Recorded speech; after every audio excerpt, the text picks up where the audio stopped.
जय हिंद साथियों, कैसे हैं आप लोग।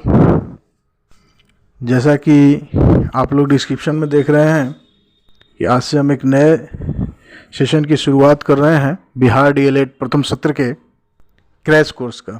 इसमें आपको 1 बाय 1 आपके सभी सिलेबस के सारे विषय वस्तु को हम चर्चा करेंगे तथा वीडियो के माध्यम से आपको नोट्स प्रोवाइड करेंगे। तो आज हम शुरुआत करते हैं इस सेशन की आपके प्रथम पेपर से, जो कि F1 है। F1 यानी कि समाज, शिक्षा और पाठ्यचर्या की समझ। सबसे पहले बात करेंगे इसके मार्किंग स्कीम के बारे में। तो F1 पेपर से आपको 70 नंबर के थ्योरी एग्ज़ाम देने हैं और 30 मार्क्स के आपको फाइल बनाने हैं जो इंटरनल एग्ज़ाम होंगे। यानी कि ये कुल 100 अंकों का है, जिसमें 70 अंक के आपको थ्योरी एग्ज़ाम देने होंगे और 30 मार्क्स आपको स्कूल के इंटरनल एग्ज़ाम से मिलेंगे। 30 और 70 100 हो गए।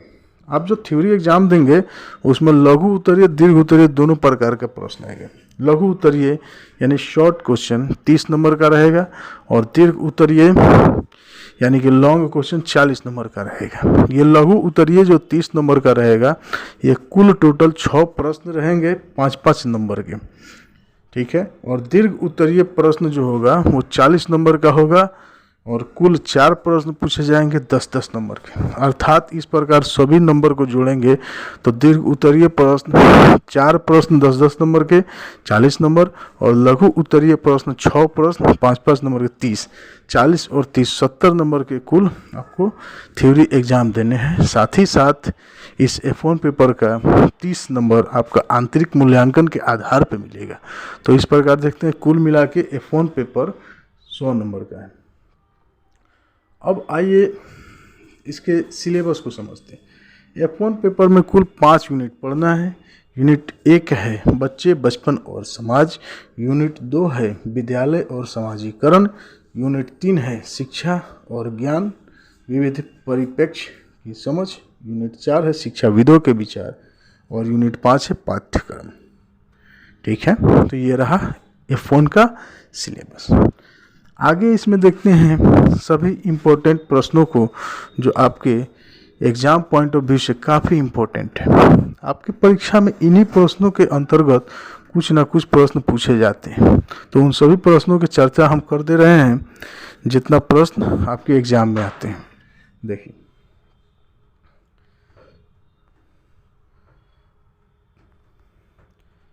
प्रश्न संख्या 1 है बच्चों के समाजीकरण में समाज की भूमिका का उल्लेख करें।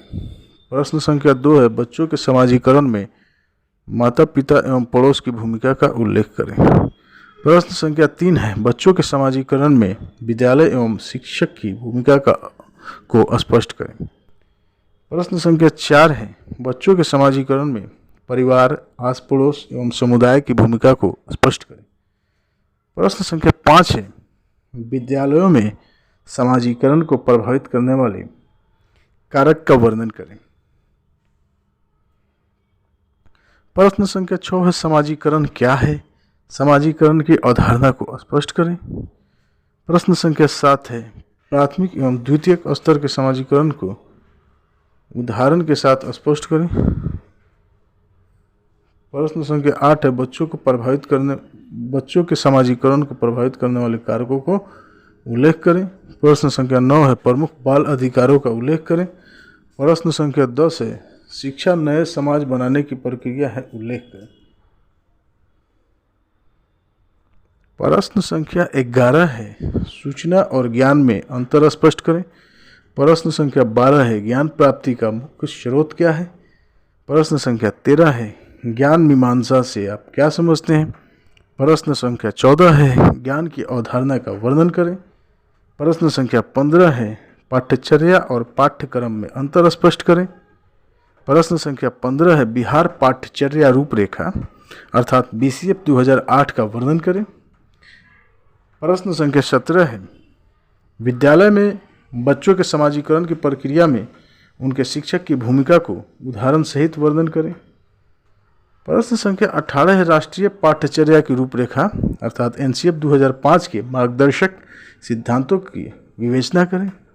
19 है शिक्षा क्या है, इसकी सामान्य अवधारणा तथा उद्देश्य का वर्णन करें। प्रश्न संख्या 20 है शिक्षा पुस्तक में रविंद्रनाथ टैगोर ने कैसी विशेषता वाली शिक्षा की कल्पना की है, वर्तमान समय में इसकी प्रासंगिकता का वर्णन करें। प्रश्न संख्या 21 है जे कृष्णमूर्ति की पुस्तक शिक्षा क्या है में सीखने सिखाने की भूमिका का वर्णन करें। उसी प्रकार देख सकते हैं प्रश्न संख्या 22 है मारिया मोंटेसरी की पुस्तक विकास के क्रम में बच्चों के सीखने के संबंध में विशेष पद्धति को रेखांकित करें। उसी प्रकार प्रश्न संख्या 23 गिजुभाई बढेका की पुस्तक दीवा स्वप्न में कैसी विशेषता वाली शिक्षा का वर्णन है।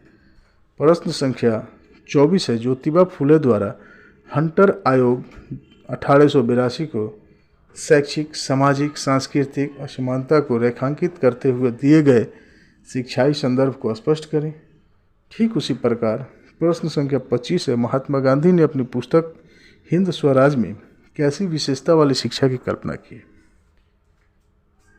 साथियों, इसके साथ ही कुछ व्यक्तित्व के बारे में टिप्पणी करने से संबंधित प्रश्न पूछे जाते हैं, अर्थात आपके प्रश्न का एक भाग ये भी है निम्नलिखित पर अपना टिप्पणी करें। जो 1, 2, 3, 4, 5 करके 10 पॉइंट है, इनमें से कोई 3 या 4 पे प्रश्न पूछे जाते हैं। तो पॉइंट नंबर 1 है जे कृष्णमूर्ति, पॉइंट नंबर 2 है मारिया मोंटेसरी, पॉइंट नंबर 3 है जॉन डीवी, पॉइंट नंबर 4 है डॉक्टर जाकिर हुसैन, 5 है Jyotiba Phule, point number 6 Rabindranath Tagore, point number 7 है महात्मा गांधी, पॉइंट नंबर 8 है गिजुभाई बढेका और पॉइंट नंबर 9 है राष्ट्रीय पाठ्यचर्या रूपरेखा एनसीएफ 2008 और पॉइंट नंबर 10 है बिहार पाठ्यचर्या रूपरेखा बीसीएफ 2005। तो ये रहा आपके बिहार डीएलएड प्रथम सत्र के F1 पेपर के सभी महत्वपूर्ण प्रश्न। ठीक है, आप चाहें तो इसे एक कॉपी पे अपने हाथों से लिख सकते हैं, इसका संग्रह कर सकते हैं और 1 बाय 1 हम एक एक करके वीडियो डालते चलेंगे। सीरीज वीडियो में हमारा आएगा, सारे प्रश्नों का काफ़ी अच्छा उत्तर हम आपके समक्ष प्रस्तुत करेंगे। आप चाहें तो वीडियो को देख के और पॉज करके उन सारी बातों को आप एक कॉपी पे लिख के एक उत्तर पुस्तिका तैयार कर सकते हैं, या फिर आपकी सुविधा के लिए हम इसके पीडीएफ का लिंक डिस्क्रिप्शन में दे देंगे, वहाँ से जाके आप पीडीएफ डाउनलोड करके प्रिंट आउट करा सकते हैं। ठीक है, तो आप जुड़े रहें हमारे चैनल से और हमारे सीरीज वीडियो को फॉलो करते रहें। 1 बाय 1 करके हम आपके सभी सिलेबस को काफ़ी अच्छे से हम यहाँ पे कराने वाले हैं। बस हमें आपका सहयोग चाहिए। आप हमारे वीडियो पे लगे रहें, लाइक करें, शेयर करें, सब्सक्राइब करें और मेहनत करें। जितने भी बात हम बोल रहे हैं, जितने प्रश्न आपके समक्ष हमने प्रस्तुत किया, आप वीडियो को पॉज करके उन सारे प्रश्नों को एक जगह लिख लें। फिर हम 1 बाय 1 उत्तर लेकर आएंगे आपके सामने, चैनल पे अपने डाल देंगे। आप क्या करेंगे, उन सभी वीडियो को देख के प्लेलिस्ट से निकाल के देख के, और अच्छा रहेगा कि आप अपने शब्दों में लिख लें, या अगर आपके पास समय की कमी है तो आप डिस्क्रिप्शन में जाके दिए गए लिंक से आप पीडीएफ को डाउनलोड करके प्रिंट आउट करा सकते हैं। चलिए, इसी के साथ जुड़े रहने के लिए धन्यवाद। आपकी सफल, सुखद एवं उज्जवल भविष्य की कामना करते हुए हम इस सेशन से अलविदा लेते हैं। जय हिंद।